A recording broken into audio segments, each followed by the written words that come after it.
제가 여러분들에게 사랑하십니까? 하고 물어본다면 여러분들은 물론 네, 그러시게 대답을 하실 줄 압니다. 근데 뭐 여러분들에게 묻지 않더라도 다른 분에게 이렇게 물어보면 조금 뭘 사랑한다는 말입니까? 하고 이렇게 물어볼 수 있겠어요. 물론 그것은 이제 모두 다를 얘기하는 겁니다.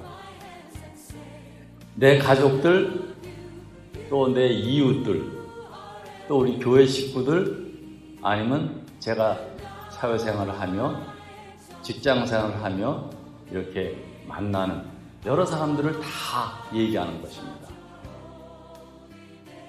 근데 문제는 우리가 사실 성경 말씀에서 보듯이 정말 그 사랑을 하고 이 원수까지라도 사랑을 해야 되지 않습니까? 그리고 사랑할 뿐만 아니라 그들을 위해서 기도까지 해주라는 것이 성경의 말씀입니다.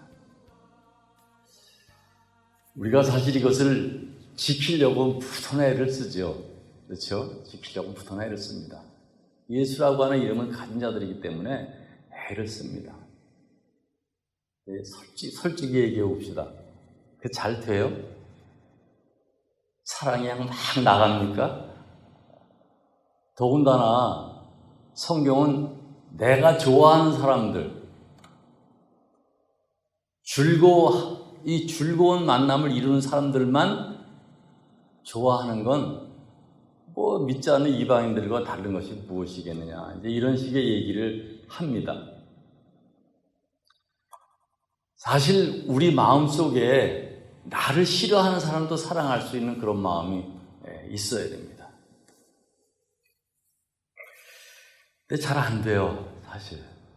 근데 오늘 이 말씀을 잘 들어보세요.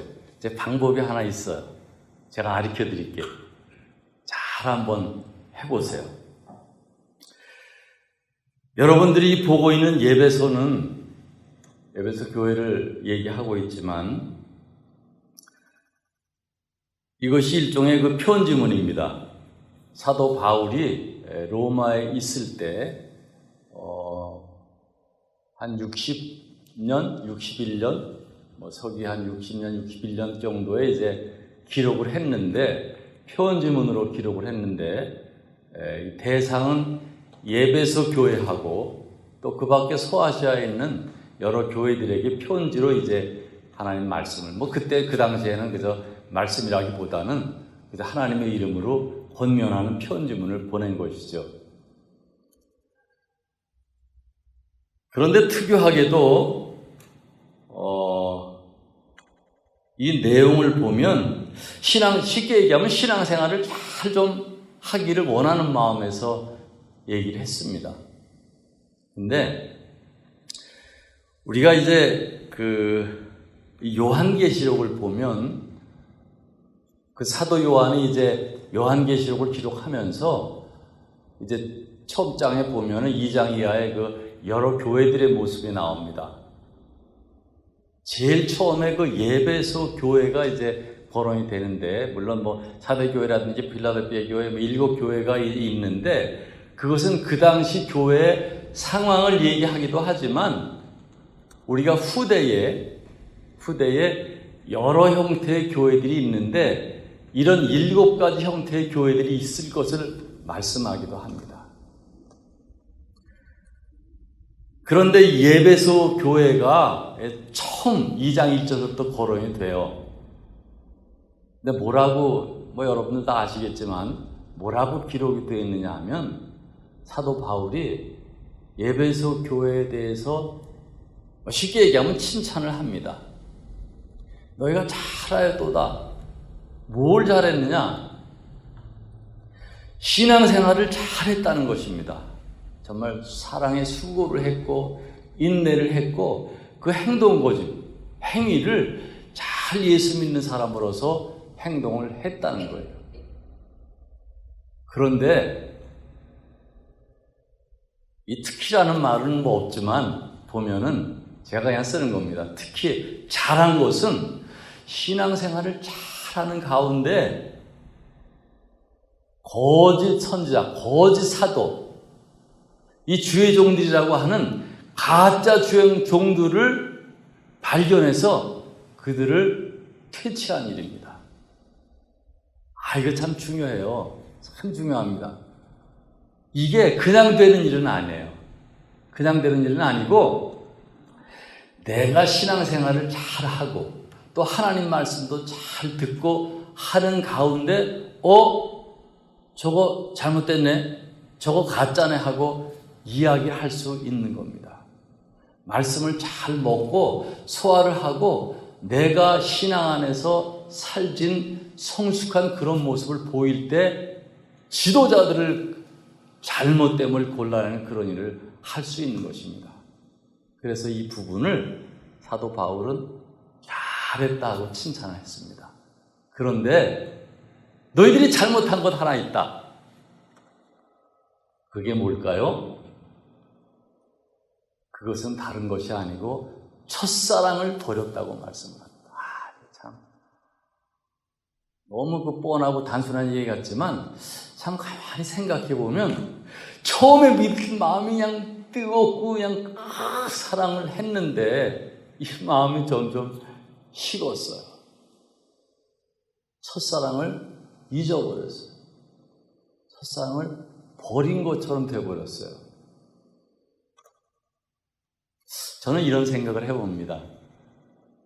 여러분들과 교회를 하면서 우리 목사님이시에서 서로 성도들, 지금은 이제 첫 단계라고 볼 수 있는데 여러분들과 저와는 첫사랑이라고 생각을 해요. 그래서 내 마음속에 바람이 있는데 이 에베소 교회처럼 처음엔 막 좋아하다 그냥 어느 순간 지점에 가서 첫사랑을 잃어버리는 그런 일이 좀 없었으면 하는 바람을 가져봅니다. 믿으십니까? 네, 그런 마음을 저뿐 아니라 우리 다 좀 가질 수 있어서 주님 좋아하시는 첫사랑의 마음으로 계속 이렇게 신앙생활을 하고 발전해 나갔으면 하는 바람을 가져봅니다.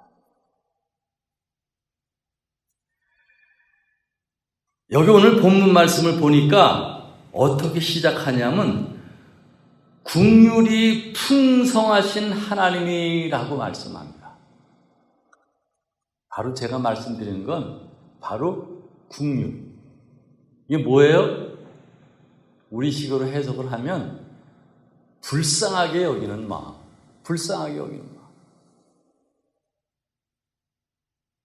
여러분들은 뭐 마음이 어떤지, 저 같은 이렇게 쭉 생활을 해오다 보면 그런 생각이 들어요. 제가 여기 이민 처음 와서 아주 그냥 철저하게 머릿속에 박힌 기억이 하나 있어요. 그게 뭐냐면 처음에 오자마자 어렵고 그냥 생활을 해야 되니까 제가 이 직장 생활을 했어요. 근데 그 사장님이 어떤 일을 하다가 뭐 그분이 꼭 잘못한 것도 아니에요.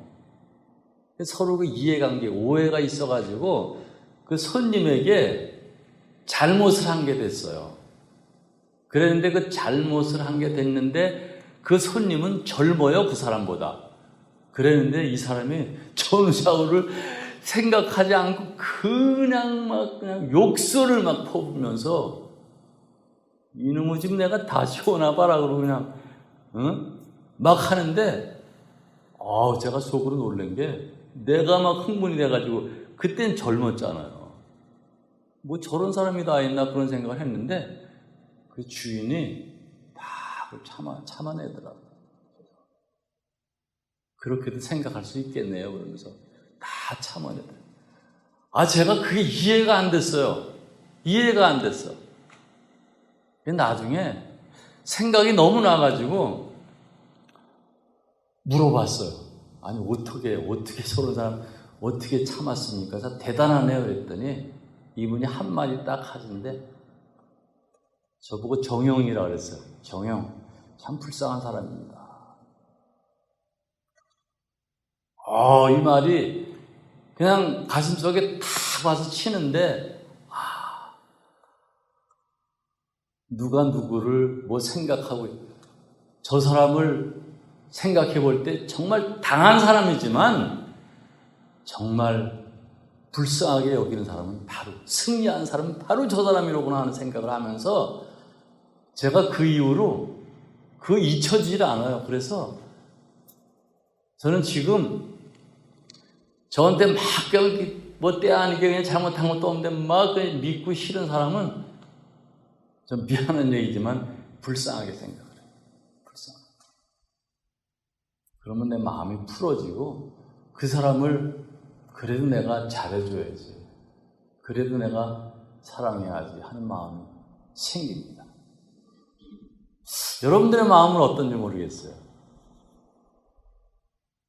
생활하시면서 그 답답하고 스트레스 받고 그냥 요즘은 뭐 가족이고 뭐고 없어요. 그냥 막 자기한테 막 못되게 노는 사람은 뭐 믿고 안 믿고 소용이 없어. 그냥 막 진짜 어떻게 해야 될지 모르겠어요.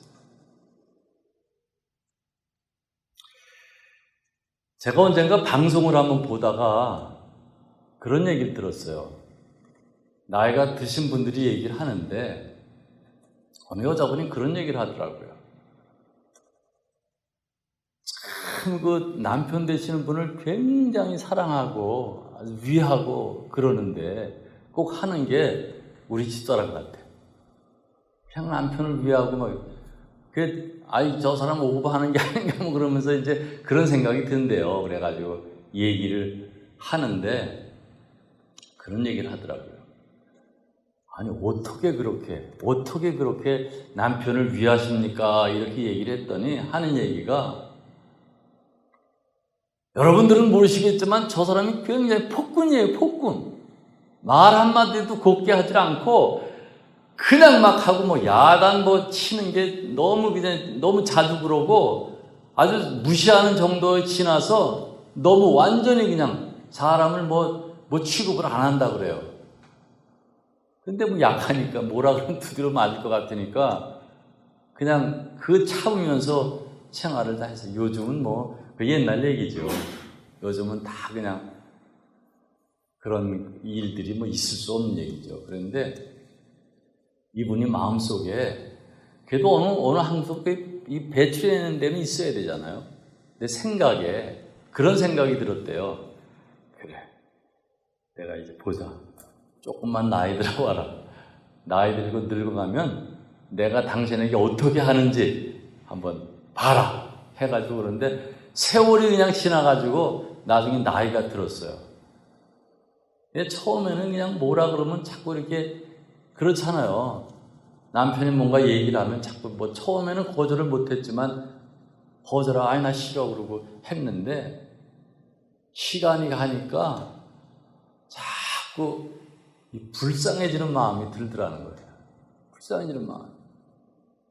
저 사람 내가 돌봐주지 않으면 정말 어떻게 되겠나 하는 생각을 하다 보니까 그런 계기가 돼서 자꾸 잘해주다 보니까 나중에는 정말 아끼고 사랑하는 마음이 되더라 하는 얘기를 하는 걸 제가 들어봤는데 참 맞는 얘기다. 맞는 얘기다. 바로 우리가 생각해야 될 게 바로 국률입니다. 이 마태복음 5장 우리가 잘 아는 산상수훈, 산상보훈의 그 5번째 예수님이 말씀하신 5장 7절 말씀에 보면은 5번째 국률이라고 하는 말씀이 나와요.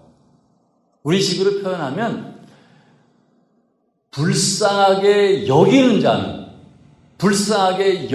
자는 불쌍하게 여김을 받으리라 그렇게 말씀하고 있어요. 사실은 내가 불쌍하게 여기면은 그 사람이 불쌍하게 여기는 게 아니고 내가 불쌍함을 당한다. 저는 참 이 말에 의미심장하다고 생각을 해봤어요. 여러분들 아시는 대로 이 사도행전 7장을 보면 이 스데반 집사님이 나와요. 근데 거기 보면은 정말 예수를 잘 믿는다는 것 때문에 집사로 택함받고 예수를 정말 열심히 믿었다는 것 때문에 이 돌에 맞아 죽는 그 순교하는 장면이 나옵니다. 그래서 여러분들은 이 부분을 보실 때 어떻게 보시는지 모르겠어요. 그러나 제가 언제 한번 그 영상으로, 그 이렇게 TV에 나오는 영상으로 뭐 잘못해가지고 그 돌에 그냥 실제 그 뉴스에 나오는 장면이에요. 돌을 던져서 죽어가는 그 모습을 잠깐 보는데 더는 못 보겠더라고요. 그런데 그걸 보는 순간 정말 너무너무 그냥 불쌍하고 비참해서 못 보겠어요. 근데 이 돌에 맞아서 죽어가는 스데반 집사님이 뭐라고 했습니까? 제가 조금 설명을 좀 붙여서 드리면은, 주님, 저들에게 죄를 돌리지 마십시오. 저는 이 부분을 그렇게 해석합니다. 정말 저 사람들 불쌍한 사람들. 어떠세요? 이 장면을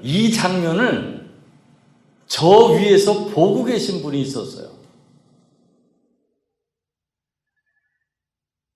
그분은 이 장면을 보면서 도저히 앉아있을 수가 없어서 일어섰다고 표현하고 있는데, 이 부분을 여러 가지로 생각을 하고 해석하지만 저는 그렇게 해석을 합니다. 예수님이 그 장면을 너무너무 불쌍하니까, 스데반 집사 너무 불쌍하니까 도저히 앉아서 볼 수가 없이 그냥 일어서가지고 정말 그것을 바라보시는 예수님의 모습이라고 저는 봅니다. 사랑하는 여러분, 누가 누구를 지금 불쌍하게 여기는 겁니까? 누가 누구를 불쌍하게 여기고 있어요?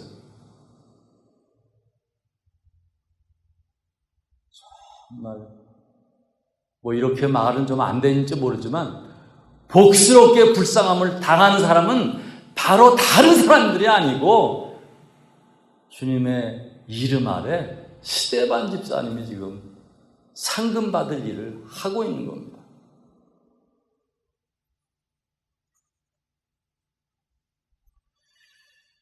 사랑하는 여러분, 사랑하기를 원하십니까? 먼저 여기 보니까 이 국률하심이 풍성하다고 말씀하고 있어요.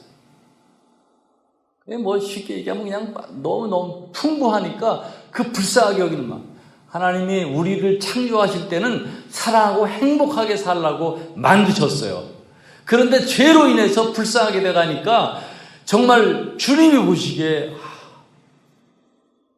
죄 짓고 고생하는 게 정말 불쌍하니까 불쌍히 여겨서 그 마음이 풍족하시니까 그를 사랑하고, 결국엔 그 사랑에 우리 입장에서 볼 땐 정말 완전히 지나친 그런 사랑을 자기 몸을 버리시면서 십자가에 달려 돌아가시면서까지 사랑하신 그런 것을 우리가 생각할 수 있는 겁니다.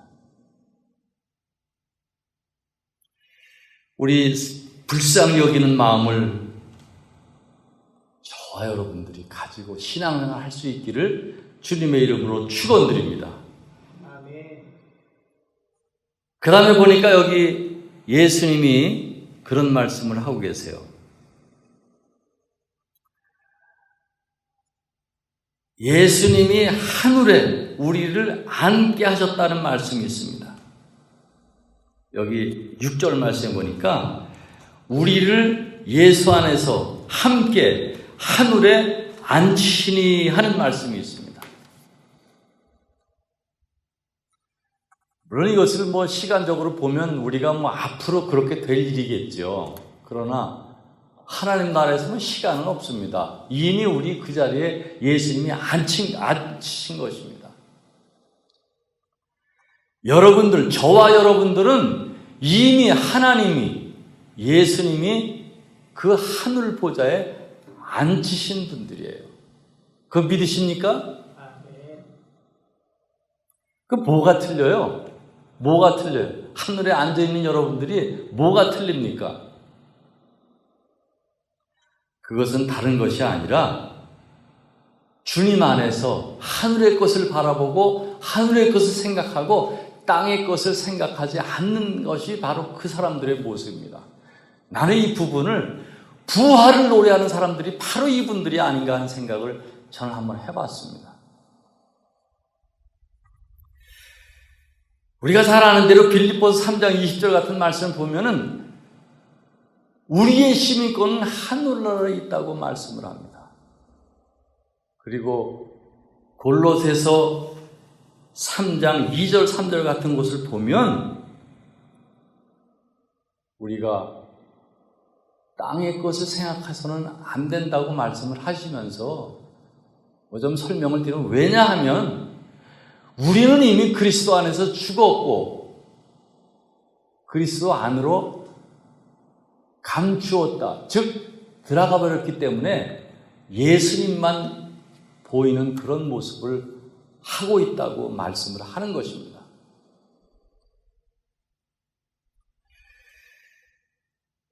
우리는 하늘에 앉아 있는 자들입니다. 그렇다면 우리들은 하늘에 앉아서 땅을 바라볼 때 무슨 생각을 합니까? 무슨 생각을 해요? 여러 가지 생각을 많이 하시겠지만, 예수님이 땅에 죄악된 백성들을 바라볼 때 불쌍한 마음을 가진 것처럼 우리들도 그 불쌍한 마음을 가지게 되지 않겠어요? 우리 이 세상 속에서 그렇게 살아야 합니다. 우리 이 땅에 발붙이고 살아가지만 하늘의 안침을 당한 자들입니다.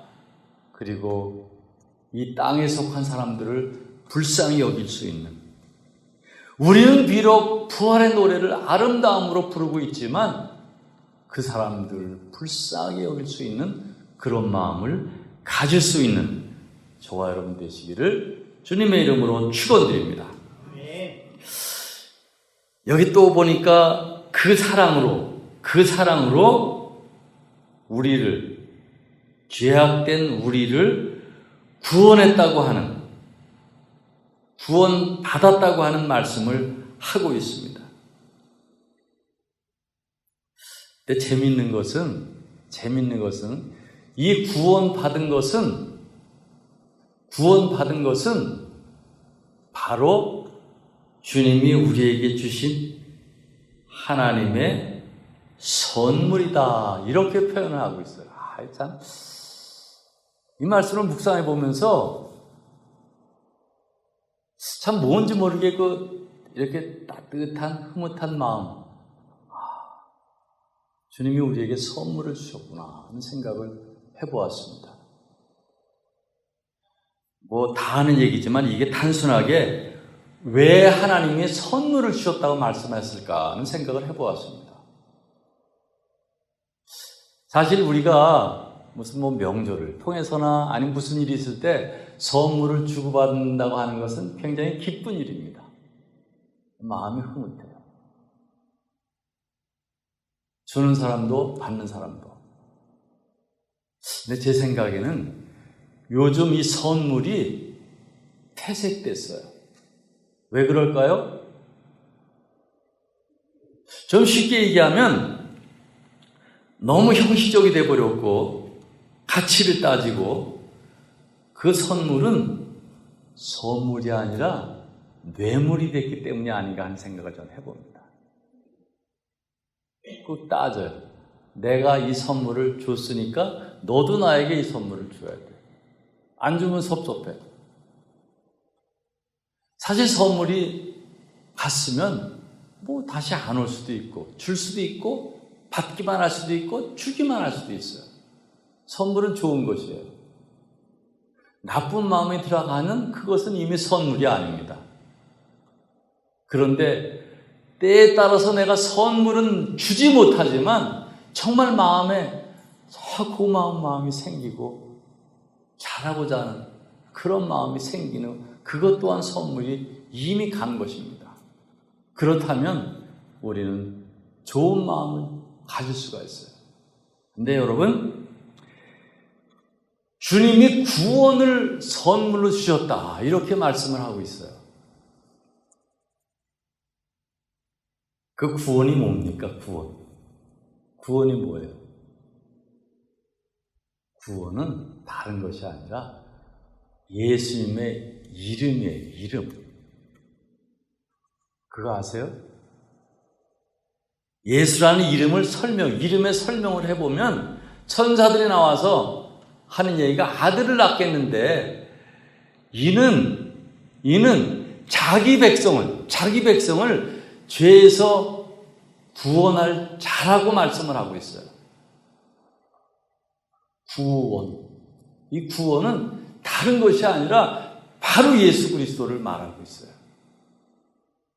우리가 왜 카톡을 많이 보내면서 카드를 보내면서 예수 그리스도는 최고의 선물이다라고 얘기합니까? 여러분들은 그냥 보내기만 해요? 이 말이 아름다워서 정말 최고의 선물인 것을 인정하지만 그냥 그걸로 끝입니까?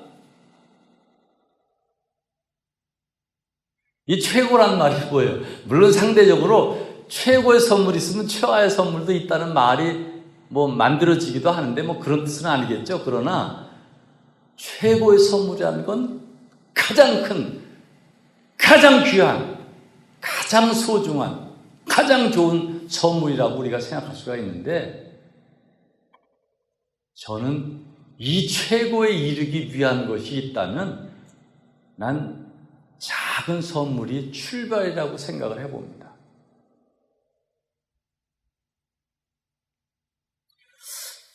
그래서 말씀에서 이것은 선물이다라고 표현을 한 것이 아닌가 하는 생각을 해봅니다.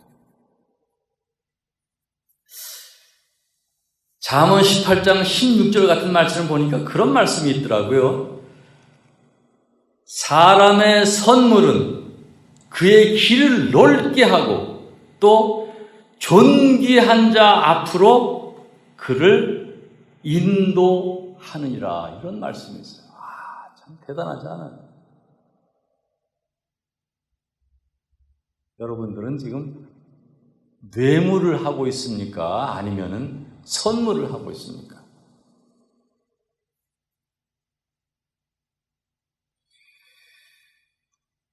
또 잠언서 19장 6절 말씀을 보니까 조금 설명을 드리면 선물을 하면은 우리 친구들이 많이 있다고 하는 그런 설명을 하고 있습니다.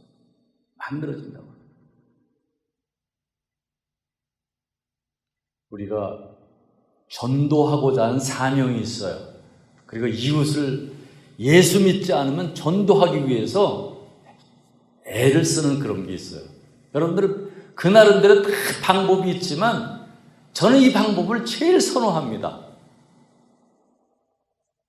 어떤 사람을 전도하기를 원하면 그 사람을 위해서 먼저 기도하지만 제일 처음에 준비하는 게 선물이에요.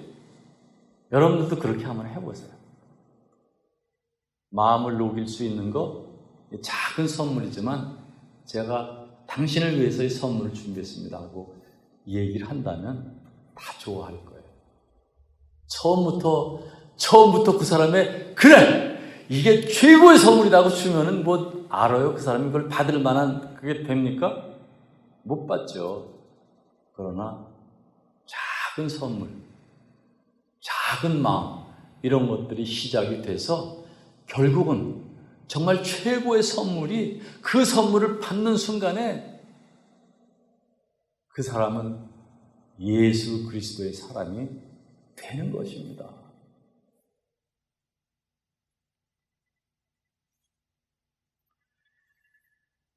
사랑하는 여러분, 저는 우리 교회가 선물이 살아있는 교회가 되기를 원합니다.